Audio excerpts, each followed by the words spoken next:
ang presidente. Ikaw ba ipagtitiwala mo sa vice-presidente ang Pilipinas kapag ka ikaw ay aalis, paglalabas ka ng bansa? Ay syempre hindi, ano? Baka mamaya saglit lang na nawala ako, kung ano-ano na ang nangyari. Kakampi na tayo ng China. At kung hindi. Di ba, Jacqueline Hilario, kaya dapat lang na mananatili siyang House Speaker sa Kongreso, si Martin Romualdez.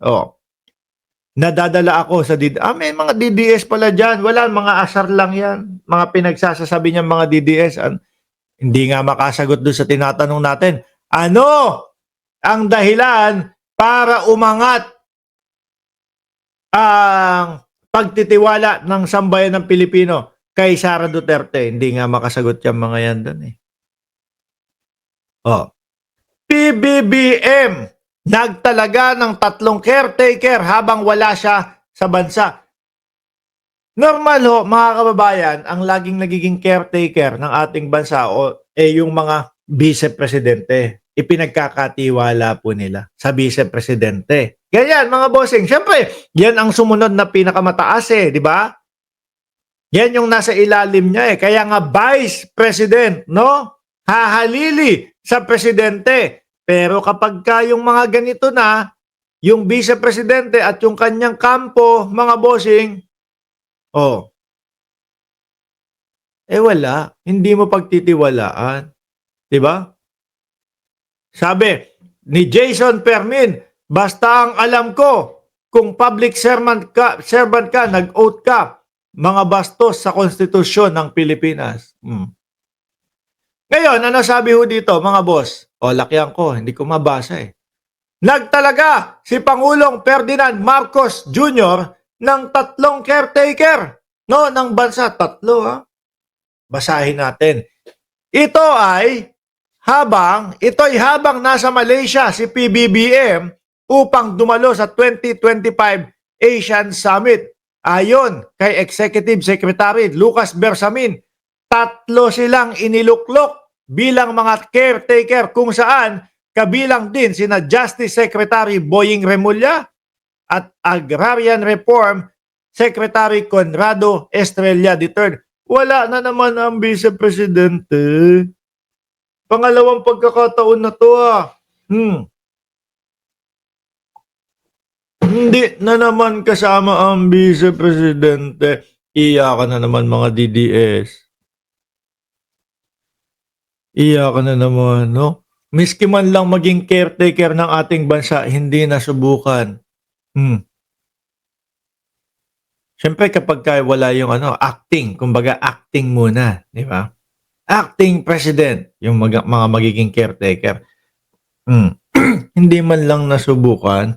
Tapos ito, impeachment, plunder, ICC. Diyos ko po. Wala na. Magagalit yung mga DDS yan. Sasabihin, bakit hindi ang vice-presidente? Wala nga kasing tiwala. Diba?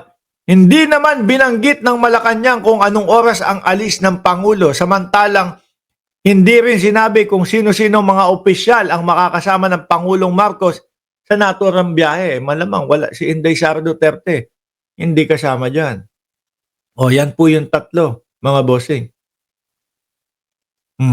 Bersamin, tapos si Boying Remulla, no? At si, ano pangalan ng isa?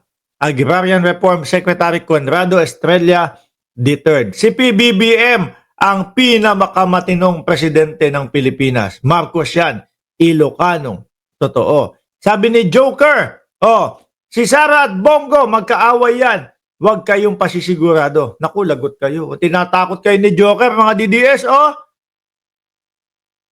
Tinatakot kayo ni Joker, mga DDS, na si Bongo i-impeach si Sara.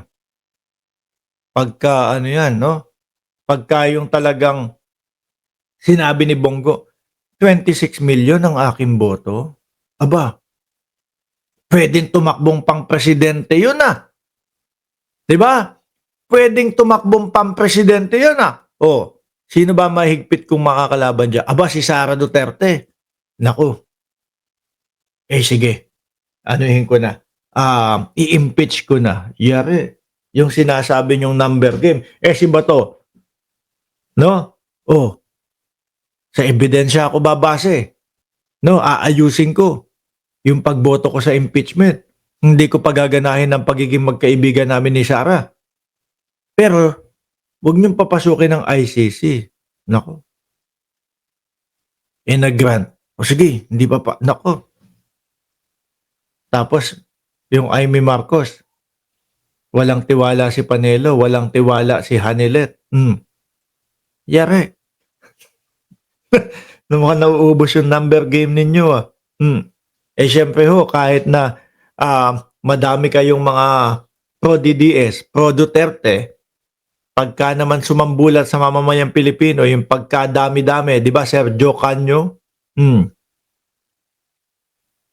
Pagka sumambulat sa mamamayang Pilipino, yung pagkadami-daming ebidensya at pagkarami-raming mga witness, nakakahiya naman sa sambayan ng Pilipino na i-acquit nyo si Inday Sara Duterte kung malakas ang ebidensya.